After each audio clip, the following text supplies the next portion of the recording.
So I must say, I have to say, live from the Paramount Theater in Middletown, New York. Good morning, everyone. I'm Jill Verricchio, Chief Advancement Officer for Independent Living, and I want to thank you for joining us. Are there veterans in the room? Please show your hands. Thank you if you're here. It's pretty great for your service, and I'd like to join me in the Pledge of Allegiance, please. Rise or turn yourself to the flag. I pledge allegiance to the flag of the United States of America and to the republic for which it stands, one nation, under God, indivisible, with liberty and justice for all. Thank you. Again, a housekeeping item. We certainly want you to be here in the moment, and we ask that you turn off your cell phones, or at least put them on silence. Today, October 15th, we gather as a community to celebrate White Cane Awareness Day. For those that enjoy recent history, it was 55 years ago in 1964, President Johnson proclaimed this date, October 15th, a day to celebrate the achievements of people who are blind or visually impaired, and recognize the white cane not only as the symbol of blindness, but the tool of independence. It was reiterated in 2011 when President Obama named today, October 15th, Blind Americans Equality Day. Absolutely, there you go. Before we jump into our formal program, I'd like to share a refrain that speaks to our coming together today. And you've often heard this one. If you want to go fast, go alone. If you want to go far, go in a group. We're hopeful that today's community event will continue the message of inclusion within our community. I would like to recognize our group today and our elected officials and representatives that play a vital role that impact services delivered to those that are blind or visually impaired. They are the mayor, the wonderful city of Middletown. Our senators will be here from the 39th and 42nd District, James Skoufis and Jen Metzger, as well representing the County of Orange, Darcy Miller.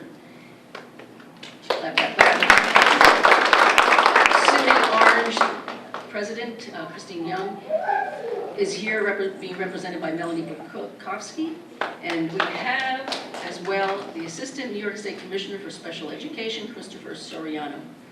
If I missed anyone, as well we have stakeholders, and I ask that in the lobby, please, the reason the stakeholders are so vital is they want you to know what they do, who they are, and how you can connect with them. So in that section, and we do have their symbols behind us, we have the New York Commission for the Blind, the Guiding Eyes School, we have the Association for the Visually Impaired, we have the Middletown's chapter of the Lions Club, Canine Companions of the Hudson Valley, Orange Sullivan County's Employment Alliance Network, and of course the YMCA, as we know, has had a long history of creating positive social change. In addition, to my left or to your right, we want to thank those businesses that have made this possible by underwriting and making the snacks and refreshments available. Hannaford's, ShopRite, Dunkin' Donuts, Starbucks Coffee, Soon's Orchard, Glemming's Tracking System, we thank him for his videographer, Standback Contracting Company, ETC Trade Show Consultants, and the Light Bright Sign Company. Our first message will be brought to you by our very own Independent Living CEO and President, Doug Hovey. Doug, please.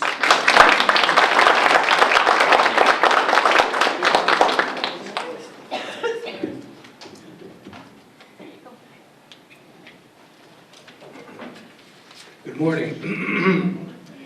What a beautiful day and what a beautiful venue. And first I want to say thank you to Mayor Joe DiStefano and Maria Bruni for their graciousness in helping to sponsor this event and for allowing us to use this beautiful, beautiful Paramount Theater. What a wonderful occasion. And you know, when we were thinking about White Cane Awareness this year and just how important this message is, we thought what better place to hold this than the city of Middletown. And for those of you who might not know, the city of Middletown recently has received 10 million? Yes. Lots of money, as Mayor DiStefano says. from the New York State Economic Development Corporation and other sources in order to support the revitalization of downtown. And we thought, what a great opportunity for us to sponsor our White Cane Awareness Day. And for those of you who don't know, White Cane Awareness has such bigger and broader implications than simply the white stick with a red tip. It has so many connections. And Jill mentioned before that it was President Johnson in 1964 who proclaimed White Cane Awareness Day on October 15th of each year. Well, when you think about it, 1964, that was just shortly after the passage of the Civil Rights Act of 1964.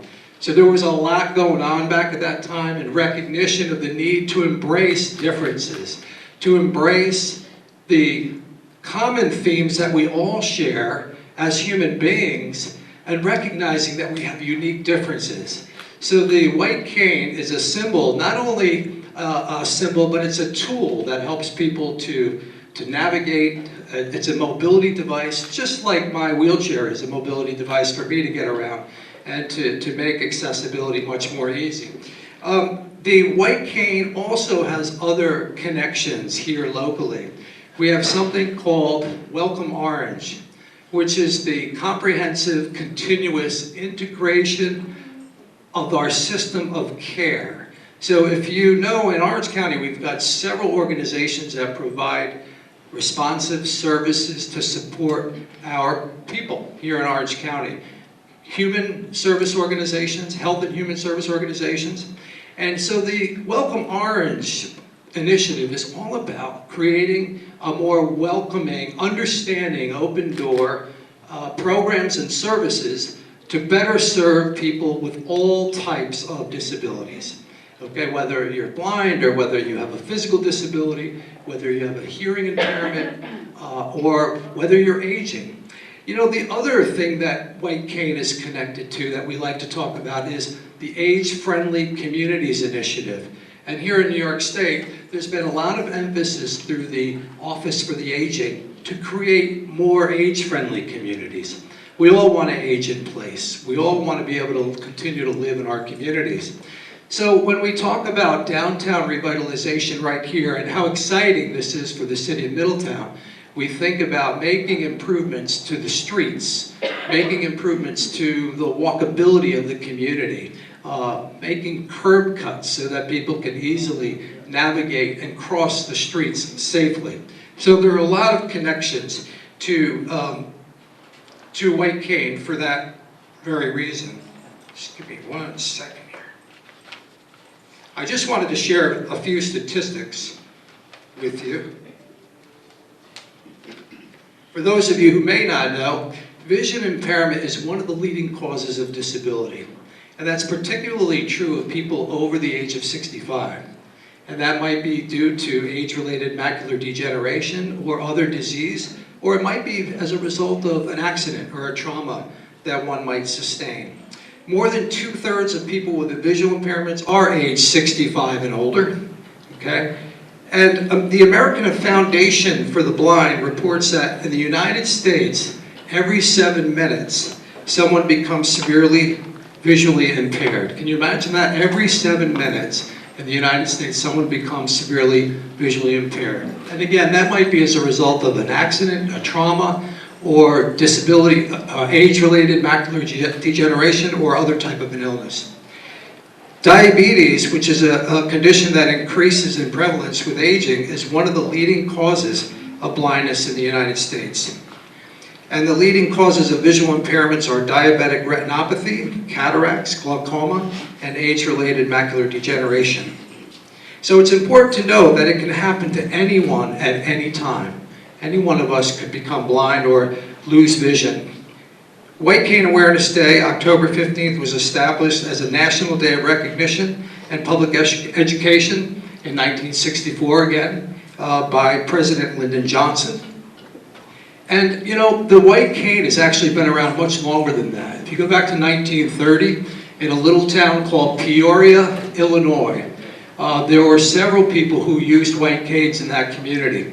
And the mayor of Peoria designated October 15th as White Cane Day. So it's been around for a long time. So we're really glad to be here today and celebrate in recognition of all of the profound connections that the white cane symbol has for us in this community. We want to be more open-minded, receptive, and embrace differences and support people with disabilities in particular to live in the community. I know we have a lot of our friends here today. I want to thank you all for being here. And we've got a few other speakers who will be coming up shortly. And I see that Senator Skoufis has joined us in the back of the room. Good morning. How are you, James? Good to see you. Thanks for being here this morning. And I know James will be speaking to us shortly.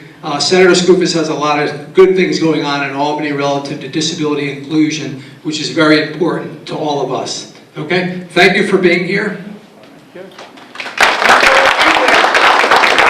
Thank you, Doug. I'd like now to invite our Mayor, Joe DiStefano. Doug, stay up here, stay up here. As mayor serving this community since 1993, did I get that right? As mayor. As mayor, yes, as mayor.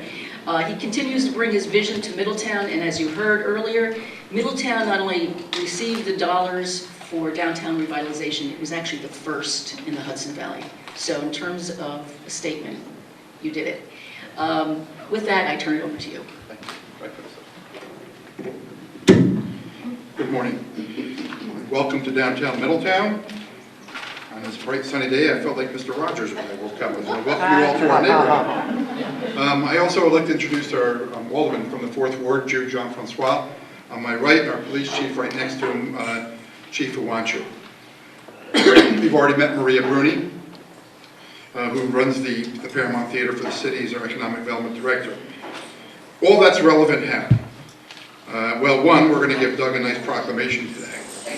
But two is just to give you an idea of most of you were involved in providing of services to people with disabilities, or you're a receiver of those services. So these awareness days, sometimes one might look at them as just press events. But what you're doing is you're speaking to people like me. And James Skoufis is a little smarter than I, so you don't have to speak to him because he's much more creative. But people like me on a local level who need to realize not only the impact on people with disabilities and what a local community can do, but also the economic benefits to addressing those impediments to bringing people into a downtown area, such as downtown Middletown. If you look out the front door, there's a nice crosswalk as you go out the Paramount Theater. Now, the sidewalk across the street was put in about 25 years ago. That crosswalk goes to a curb. So you can literally go out the sidewalk, out here, cross the sidewalk, go into the crosswalk, and when you get across the street, you hit a curb. So you then have to take your wheelchair, Doug, and go up in a lane of traffic, up to the driveway, about 100 feet up the road, and then you can get into the parking lot. Those things are throughout our city. So we've been making it a mission over the past several years. We had the same thing as you come out of King Street, where the crosswalk led to a curb, and people who had disabilities were trying to maneuver on those streets, and they're walking in lines of traffic. So we made some spot changes. But then, over and above the $10 million that we're receiving through Governor Cuomo, and we're very thankful for that money. A lot of that money is going into facade improvements and bricks and mortar of buildings, the old Woolworths building, and some of it's going into sidewalk money. But we've also been involved in a project for the last several years, and we finally received our funding, which is every intersection in the city of Middletown that has a traffic light, with the exception, I believe, of one, because it's not on a state or federal road. We'll be receiving new, it's a $17 million project, and that $17 million is going to go to new sidewalks at the intersection, new curb cuts, ADA accessible pedestrian crossing lights. And when you look at the size of the project and combine that with some of the other money, we'll be doing new sidewalks throughout the downtown. Dulcin Avenue will finally have sidewalks, so people can walk down Dulcin Avenue or take a wheelchair down Dulcin Avenue. Right now, you can't do it. You can't go to ShopRite without going into a line of traffic if you have a disability.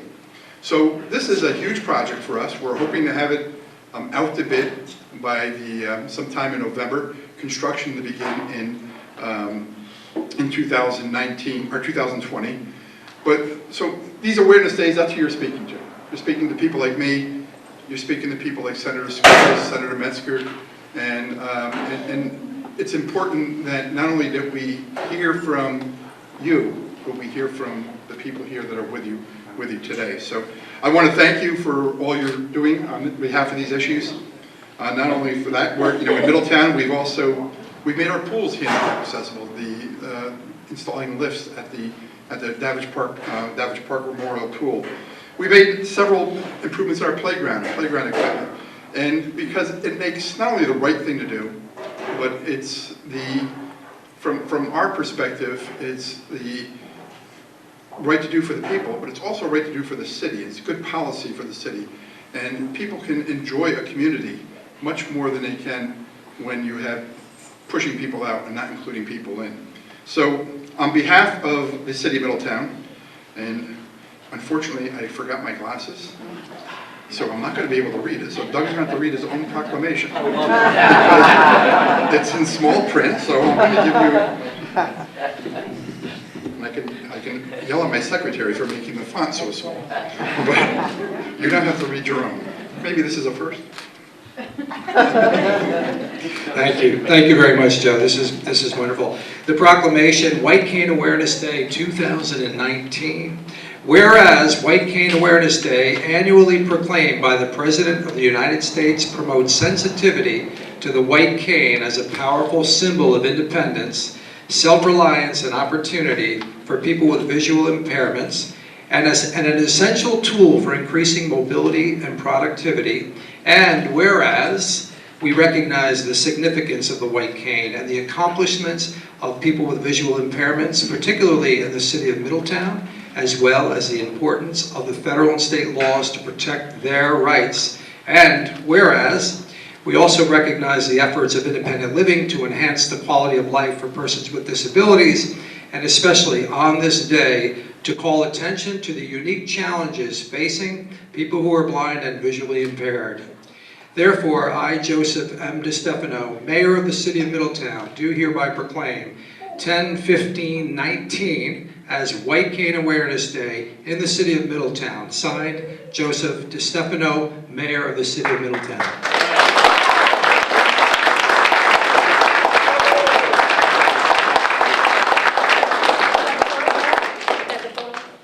I'm just photo op.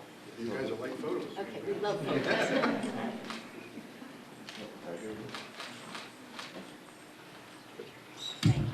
Thank you. Thank you very much. And Joe, thank you. And Maria Bruni, thank you for all of your efforts to help make this day so successful. Thank you.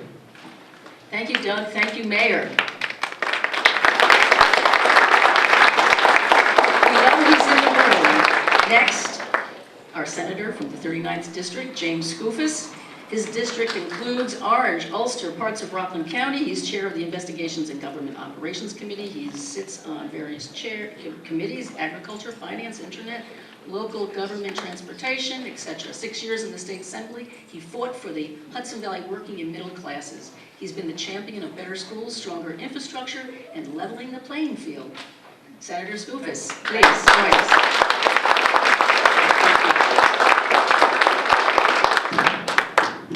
Good morning, everybody. I know Senator Metzger is on her way. She'll be here. I always appreciate her letting me encroach on her Senate district. It's good to be here in the city of Middletown, where the mayor and his council are doing a fabulous job. And you heard some of what they're doing, but there's a lot more. And the city of Middletown, for quite some time now, has been on the rise. And it's because, in large part, of that man over there, the mayor. It's a pleasure to be here. This is a wonderful day, and it's an important day. And I'll tell you why it's a particularly important day. So I have always viewed government, and you heard, it touched on just a moment ago. Thank you for the introduction, Chair. I've always believed that government is supposed to help those, and exists really, to help those who need help the most. And sometimes we don't do a very good job at that. And so we rely on local groups, organizations, not-for-profits in particular, to step in and fill in that void where we are not doing as good a job as necessarily we need to. And sometimes we shouldn't be doing certain things that we ought to leave to the private sector. But, I saw this firsthand. My grandmother, who I was very close to, unfortunately passed away a few years ago, down in Florida. As you heard from some stats before, a majority of the visually impaired here in the country are senior citizens, and through degeneration, my grandmother became blind down in Florida the last few years of her life, and she relied on the Florida Center for the Blind. And because of what they did for her, she was able to remain at home till the very end and preserved a good quality of life, preserved her self-determination for those years. And similarly, I've seen the essential work that Doug Hovey and Independent Living does right here in our backyard. And so give it up for Doug and the entire staff at Independent Living. They do such important work. And it's not an exaggeration to say they save lives here in this county. So thank you, Doug.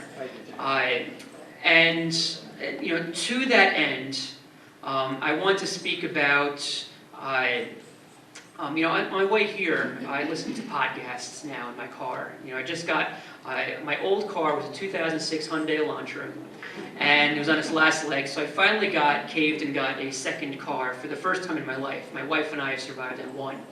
And we've got this fancy new thing where I can plug in my phone now and listen to podcasts. It's an amazing thing. And so I've been listening to podcasts, and on my way here I was listening to one about desalinization plants. I'm that big of a nerd. And so on my way here, and this is how you get the salt out of seawater, right? That's what desalinization is.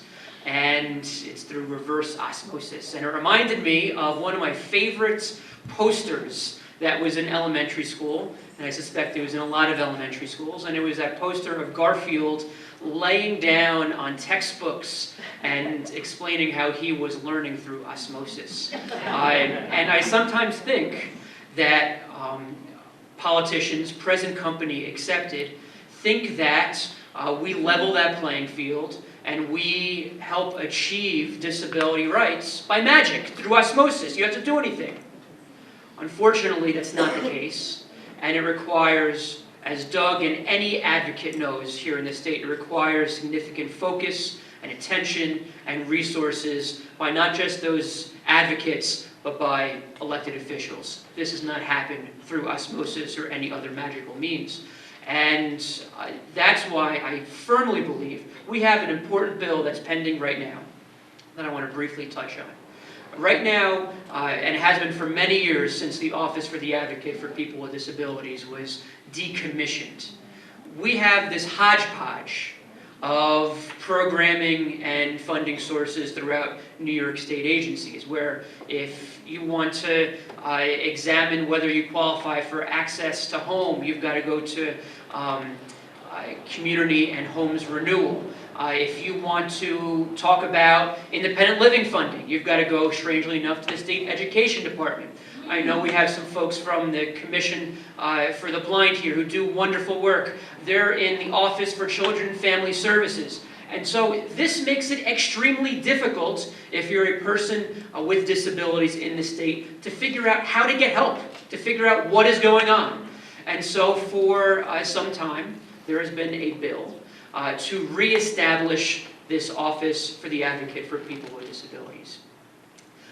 We found there was some movement, some progress on the bill in recent years in the Assembly, where I came from, moving over to the Senate.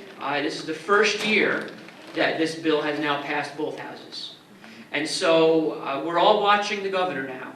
He has till the end of the year to decide whether to sign or veto this bill. And for whether you are a person with a visual impairment or, quite frankly, any physical disability here in New York State, we are watching the governor to see if he does the right thing when it comes to this legislation, when this bill finally hits his desk over the next couple of months. And this has been the culmination, so far the culmination, of a lot of hard work by people like Doug Hovey and others in this state. But we talk about raising awareness, we talk about providing the services that are needed. It starts with a piece of legislation like this when it comes to our role in state government. I know this is not a bill that speaks to people with visual impairments. I do want to mention one other bill that, in fact, was just signed, that will make baby steps, right? This is a baby step for people who have hearing impairments.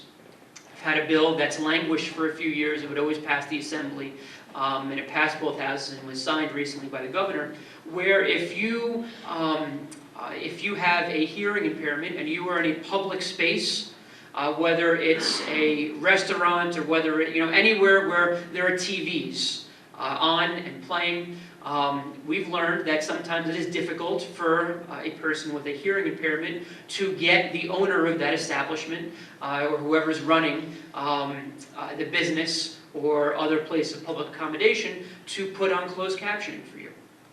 And so we made it a requirement now, and it's now law in New York State, where if someone requests this, they have to accommodate your request and put closed captioning on the TV.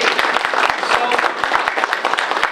to circle back, this all requires focus and resources and energy. We talked about resources, what the city of Middletown is dedicating to make sure that people with visual impairments are accommodated for here in the city. Assemblyman Jonathan Jacobson and I, we haven't announced this yet, we're working on some substantial funding to do the same in the city of Newburgh. It's all well and good if you repave roads. It's all well and good if you have a so-called pedestrian-friendly community where people can walk to one, a shop or downtown. But if you are a person with disability and can't get up onto the sidewalk, it doesn't matter that you have sidewalks to people with physical disabilities. And so we have a long way to go. I'm certainly committed to raising the awareness and doing whatever I can alongside the great champions you have here locally. Thanks very much for having me.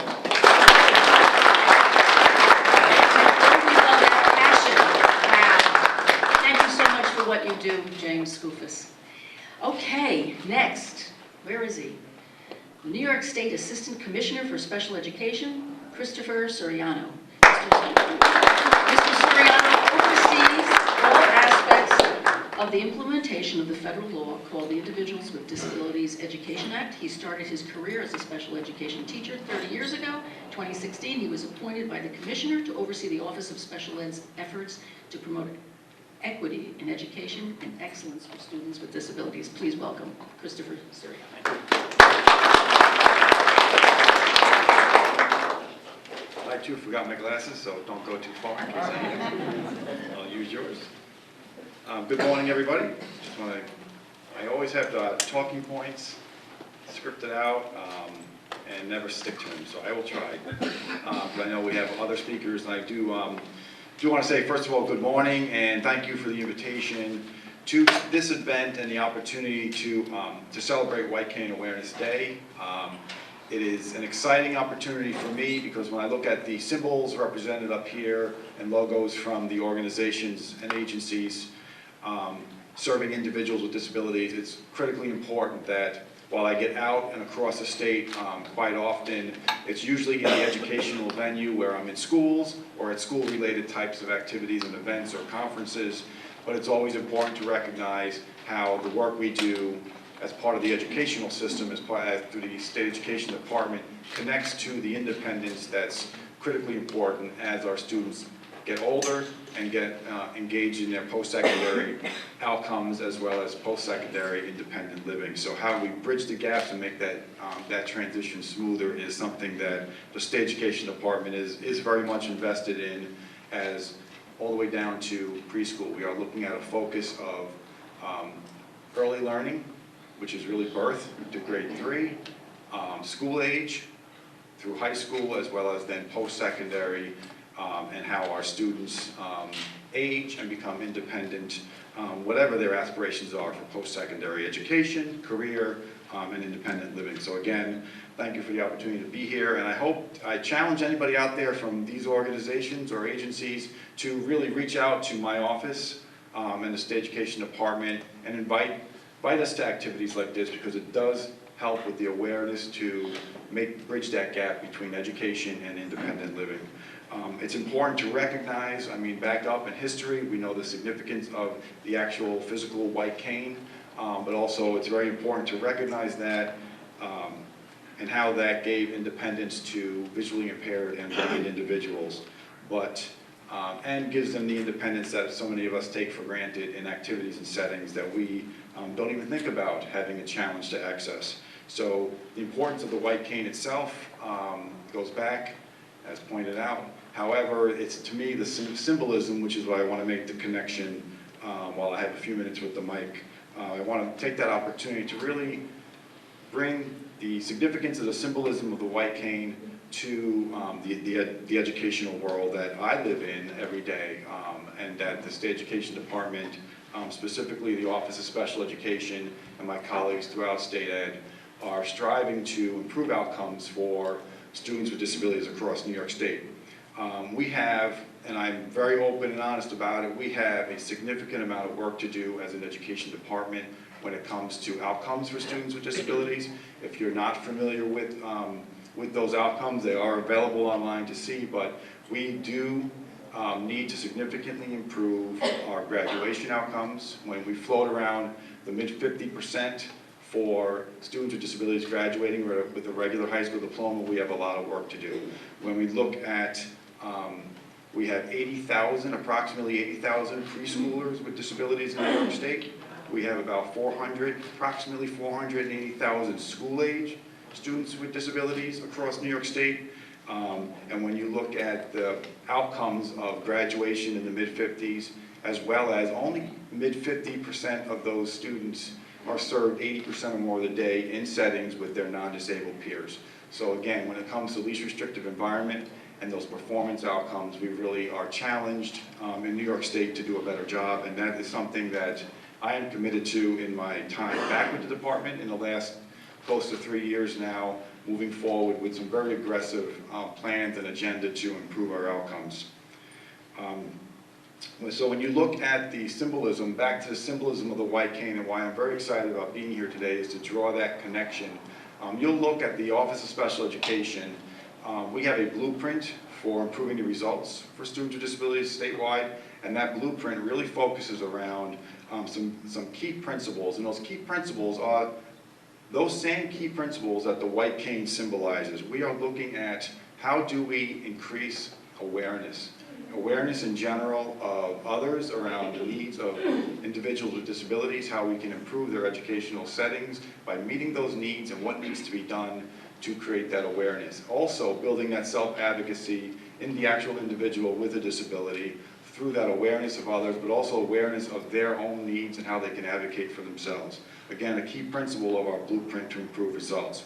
Access is the foundation, providing equitable access to students with disabilities to the same standards and expectations as all students is something we are still working on very hard in New York State to ensure that equitable access in the classroom, but also throughout the community as well as throughout their school system, that they have not just that physical access, but also that educational access, and we still do have work to do on that area. Again, equity, ensuring that all students are served in a setting that is both educationally responsive, but also culturally responsive to their needs, and ensuring that that equity, again, if you have awareness and you build access, you will certainly foster the equity we want to see for our students with disabilities.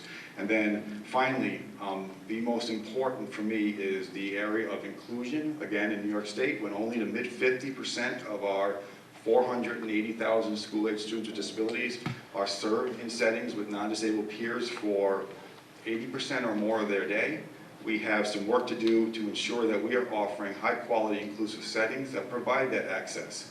The white cane is, when you think about it, is such a simple device, but it's brilliant in that the access that it enabled visually impaired and blind individuals is you can't explain the impact that that has had on that population. Simple.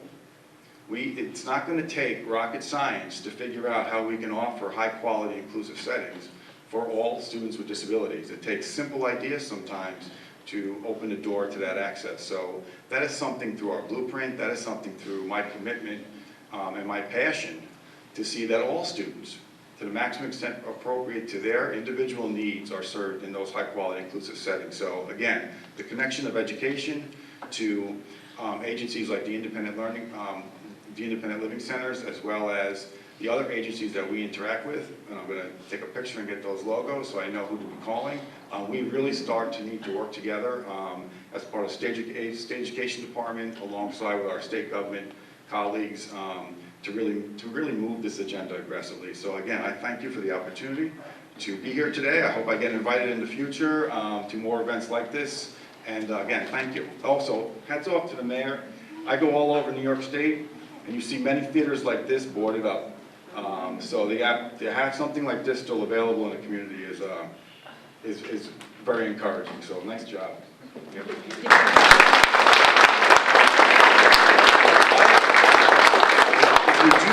Actually, the best way to reach me is my email address. Is that something we can get out? Do you have a?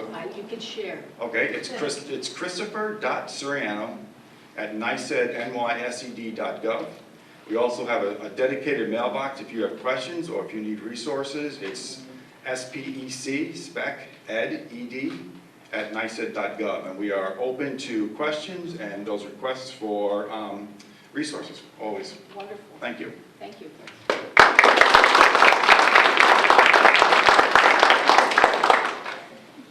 Okay, thank you very much. We've been listening to what is being done to ensure we are relevant to our community. This morning, I'd like to introduce a remarkable young woman, Christiana Stackenberg, an Orange County resident that is an intern. How fortunate we are at Independent Living.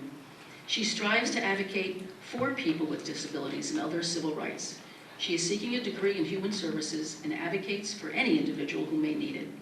Christiana, as a teen, went blind and learned about the deep process of marginalization of people with disabilities and others, and now fights to advocate for them. Please welcome Christiana.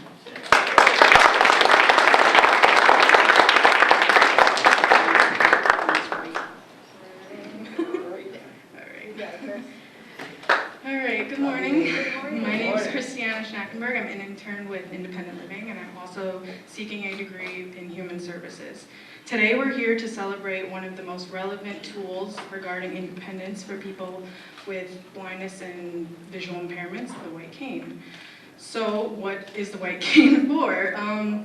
It is not only used for basic areas to guide us, it is used in guiding us in streets and malls and airports, and also very basic areas such as sidewalks and steps. Here's the thing with that though. When we are being guided, it is hard to gauge these important tools when we're interrupted by people in the community, such as being interrupted with warnings and shouting of danger, being grabbed by strangers that there are obstacles, and also being insisted on being helped by people. We are using these tools for independence, and this tool is hard to use when we're interrupted constantly. So what we can do to encourage more better tips for the community is, if you see someone with a disability or any issues that you might see coming across, like an obstacle or a car, ask the person if they need help. Don't grab them, don't shout at them. We are using these tools for independence, so when we are interrupted, it can cause confusion and even startle people. For example, I was at my college campus, and I was crossing one of the streets, and this street does not have any crossing prompters. It doesn't have any red lights. So I have to use my sense of hearing extensively and my sense of touch with my cane. So I was crossing the street, and when I was crossing, someone shouted at me very loudly. And I actually got really, really scared, and I missed the curb I was searching for, and I actually went to a different curb, which was really bad. So I fortunately knew where I was because I was on the campus multiple times a week. I traveled there multiple times a week. So I was able to find where I was and continue on my destination, which is really scary for people because a lot of the times we are going to places we don't know. So tips, like ask the person, especially because I have a guide dog, she's not with me today. But people do the same. I had to get extensive training to get my guide dog. And to this day, people grab me and my guide dog's harness, which is really dangerous. We just think it would be essential to ask, just ask anybody who needs help. Especially with guide dogs, because petting, touching, calling out to a guide dog, even making eye contact with the guide dog can be a really, really dangerous for people with disabilities. So why is it important to have these accommodations such as guide dogs, service animals, and even white canes? There's a law called the ADA, the Americans with Disabilities Act, that prohibits discrimination for people with disabilities and also helps us to get the rights we deserve. The ADA prohibits discrimination in employment, in state and local governments, in public accommodations, commercial facilities, transportation, and telecommunication. So we want to let everyone know that it's essential that we have accommodations. And it's very important at this point. It's not enough anymore to just say we don't know. We know that discrimination is enough and we shouldn't discriminate. We need to learn what discrimination is in trainings, courses, and even talking with us. Because discrimination, I could talk to many people from my support group. We've been discriminated so many times, and it can be affected by such a small change. But today's a great day. I don't want to down on anybody. It's a great day to celebrate because we're opening a dialogue.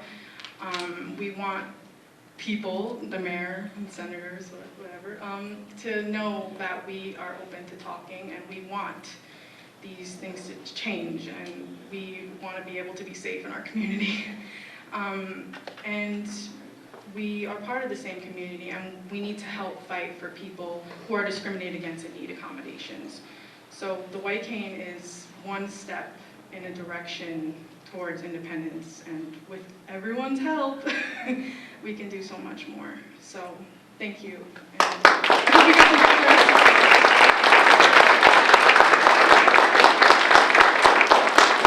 Okay, I think she and the mayor are going to get to know each other very well. Representing Assemblywoman Gunther, Eileen Gunther, is Jean Gallagher. Is she in the room? I am. You are. Thank you very much. Would you like to say a few words? I wasn't prepared to say a few words, but I'm happy to say good morning. It's a delight to be here on behalf of Assemblywoman Gunther, who works really very hard for people with all kinds of disabilities. She was unable to be here today, and I'll be happy to report back the events of the day. And thank you very much for Thank you. for Thank you including for me. identifying yourself as well. Okay, great. Thank you. Thank you. As well, this month is very special. In addition to being the White Cane Awareness Day, the month of October is also National Disability Employment Awareness Month. And our next speaker, Asia Webster, knows much about this year's slogan, which is right talent, right now. As an employment services manager at Inspire, she works with people with developmental disabilities, helping them find meaningful employment in 3 counties. She is very passionate about her work in the human service fields, and she strives to foster new partnerships with the community, and she too is open for discussion with regards to employment. She serves as a role model for many, and I'd like to bring her up. Please. Ms. Webster.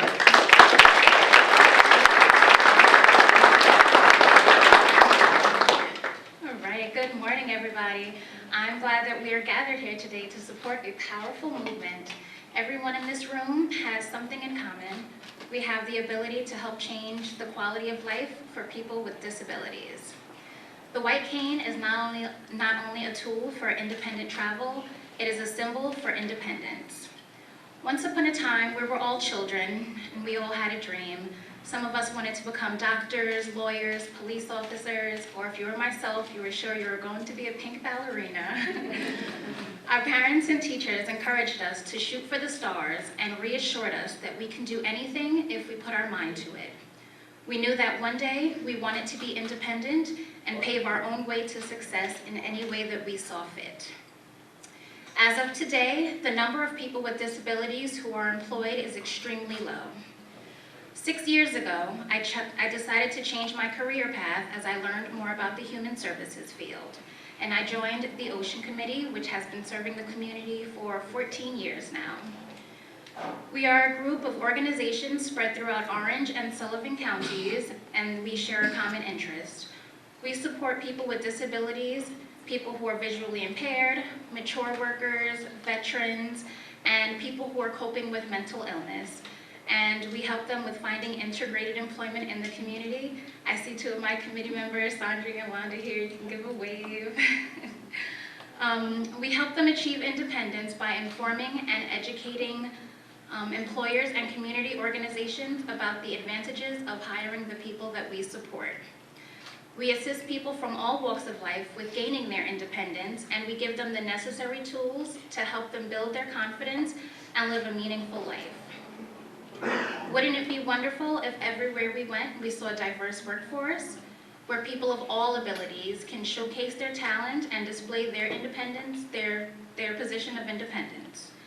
Studies show that people with disabilities are less likely to get hurt on the job, and they have higher retention rates than your average employee without a disability. There are a wide range of tax incentives that are available to businesses, and at Ocean, we ensure that people of all abilities gain independence. So I've been working in the field for 6 years, and I have helped dozens of people maintain employment across Orange, Rockland, and Sullivan counties. And with all of the agencies that are a part of Ocean, that number can be multiplied several times over. Just imagine the social change that is possible if we lived in a fully integrated environment. Be the change, help others live to their true potential, because independence is key. Thank you. Well said. Thank you very much. Very touching. It brings out the voc rehab counselor in me. Okay, the last speaker from the New York Commission for the Blind has a 30-year career within the field of vision rehabilitation, holds a master's degree in orientation and mobility therapy from Pennsylvania College of Optometry, and today he will be our on-site orientation and mobility instructor. Please, let's welcome Michael Honan.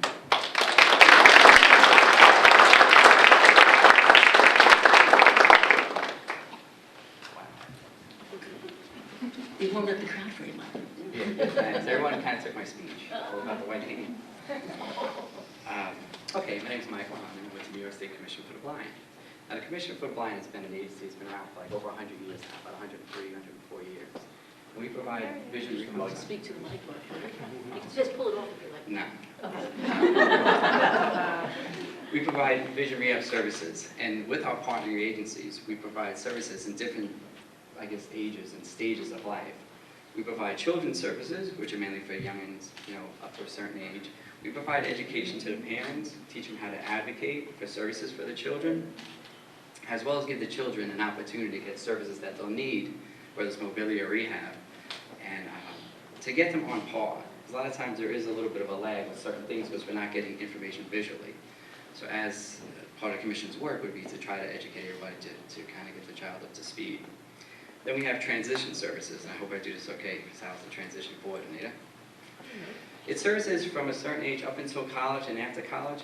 Basically what it does, it gives us the opportunity to provide training to individuals so they can be successful at whatever they do, whether it's a work experience, whether it's colleges, technology, and stuff like that.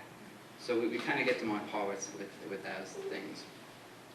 And then we have vocational rehab services, which is pretty much a lot what we do with trying to find work. We put together whatever the person's qualifications are, skills, they put a resume together, and then we kind of pair it into something that'll be for a job they might like or want. And then we help them find the job. And then if needed, we provide job coaching and stuff like that. So in addition to the placement, we'll provide to make sure that the transition is smooth, and you have follow-up every now and then for services just to make sure everything's going well. And also teaches people how to be good advocates for themselves in order to express to their bosses or their co-workers what they need. Like Christiana brought up a great point about how to advocate for yourself in certain ways of speaking up if you don't want me to take the dog or you know, whatever the case is if people are doing certain things. And then we also have services for older adults that maybe had vision loss later in life. And they're used to being very independent, but now with the vision loss, they have to come back and, you know, learn things again. And some, you know, we have it even for independent living skills, right? And that's for people that don't require much services, but just might need a little tuning up in certain areas where they just need some rehab teaching or some mobility. Now, what I do for the commission is orientation mobility. And what that is basically teaching people how to use what they have to gather information from the community and then travel safely within the community. And one of the tools, as was mentioned before, is the long white cane. Now, everyone that spoke before did a very good job at discussing the history of the cane back from the 30s. Also, the Lions Club is here, and they were a very big part of giving canes out and helping people back in the 30s all the way up through now. And my job is to, once I give a cane, I usually give it for a few different reasons. One would make a person more visible. So when they're out in the community, which is kind of a double-edged sword, because some people don't want to be visible. They want to be known as with vision loss.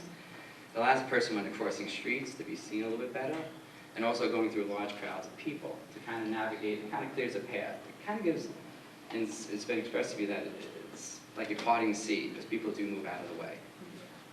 And another reason why I do it, which is important around town here, is to pick up irregularities in the environment. So like broken concrete, drop-offs, stuff like that. The cane probes ahead, and it gives the person information that they need to then process it to make good decisions. And one of the last reasons I would give a cane would be for allowing a person to utilize their other senses and skills a little more appropriately. Where initially when a person's walking, if they didn't have a cane, they might walk slower, they might look down at the ground and always be bent over looking for broken things. What the cane does, it finds things on the ground for a person and allows them to lift up their chin and look out and about and utilize whatever vision they have to the fullest, as well as the other senses. And one of the key things of understanding mobility is, as a visual traveler, when I go out and walk around the streets, I'm doing so many different things, but I'm not thinking about it all the time. Like I know when I get to the corner, I'm going to see the corner's there, or I'm going to see other different things, and I don't really consciously think about it.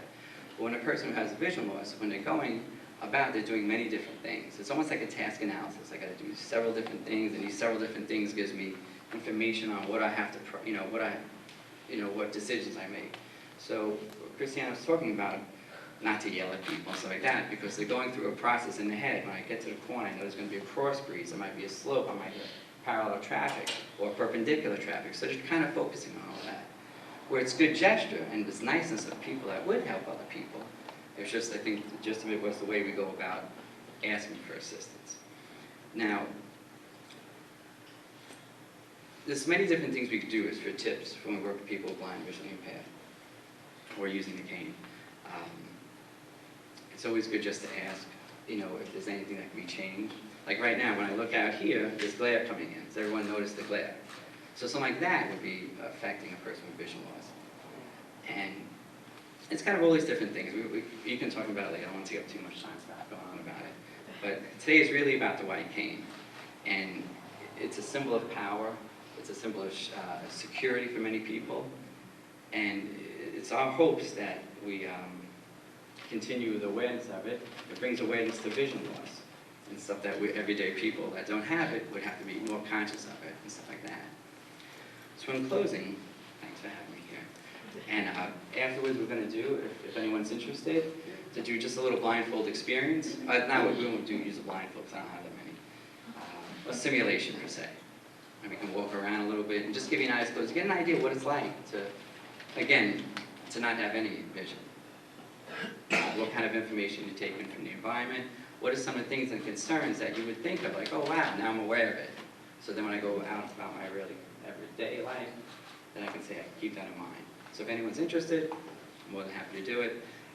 Can't get you all in, but a few people.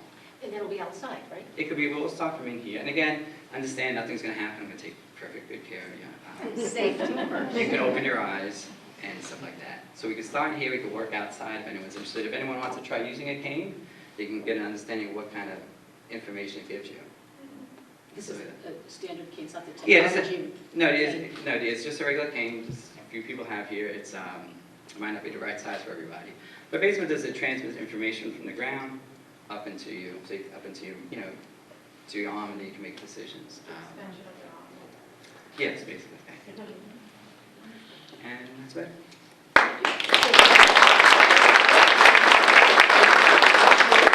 Right, the New York State Commission for the Blind, I think we have the information that we're giving people. Yeah, I think there's a table out there with some. Okay. Thank you, Mike.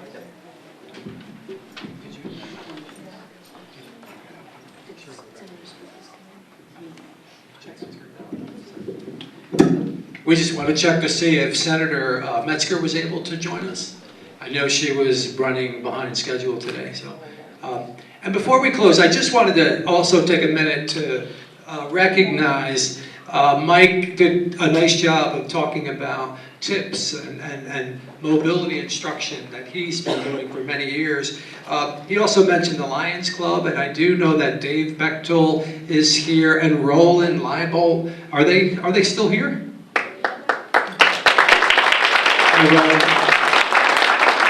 Thank you so much for, the Lions Club does so much to help people who are blind and visually impaired in our communities. They've been doing that for as long as I can remember, so thank you for all of your hard work. We also have here today Guiding Eyes for the Blind. Do we have our representative for Guiding Eyes somewhere here? I do know that they are represented. Yes, great. And I'm sorry, your first name? Bethany. Bethany, hi Bethany. Thank you so much for all that you do, training dogs and preparing dogs. You know, it's hard to imagine, but the cost to raise a dog, there's no cost to the individuals who receive a guide dog, but the cost can be upwards around $50,000, is that right? Yeah, great. And it's just incredible. And Guiding Eyes doesn't receive government support. They raised money through donations and contributions and the generosity of the families who take that 12 or 15 months to raise a puppy to become trained, to become a guide dog for people. So thank you so much for being here today. Great, thank you.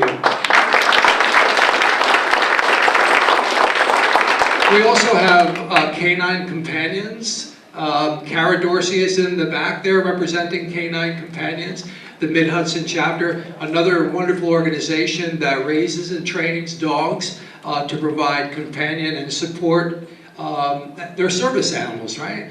And you can see that she has her dog with her today. I'm not going to mention his name because sometimes that can be distracting, right? So it's one thing, we don't pet dogs who are working, right? And we don't call out their names. And as Christiana mentioned before, even to make eye contact with a dog can be distracting. So we want to be very respectful of guide dogs. We also have with us today, Yolanda Rillman is here from the Association for the Visually Impaired, AVI, a wonderful organization. Thank you, Yolanda.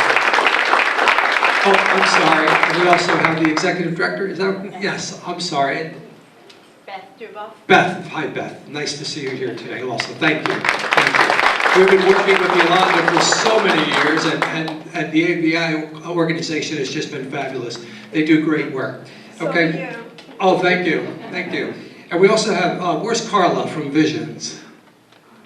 You mean Carmen? Oh, Carmen, I'm sorry. Hi, Carmen. Thank you so much for being here. Another wonderful organization dedicated to serving people who are blind and visually impaired. And Carmen came from Queens this morning to be with us. Thank you so much for being here.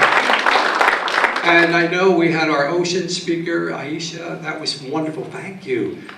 Great speech. And you really pull all the connections together of disability and employment and how important that is. And Jill mentioned before that October is National Disability Employment Awareness Month. You know, a beautiful tie-in to the White Cane Awareness Day. Very important to recognize the abilities of people with disabilities to go to work. And we also have, is the YMC represented here today? The YMCA? Thank you so much for being here. Great partners of ours here in Orange County. Thank you for being here. Also, we have the Visual Impairment Support Group, representatives that are here. And that group has been going on for many, many years. Nice to see many of you here today, so thank you for being here. And finally, I would be remiss if I didn't recognize the Commission for the Blind. We have with us Anna Dres from the White Plains office. She's the district manager. And we also have Julie is here also. Julie happens to be my wife, by the way. She works for the Commission for the Blind. And is Sandra here? Where's Sandra?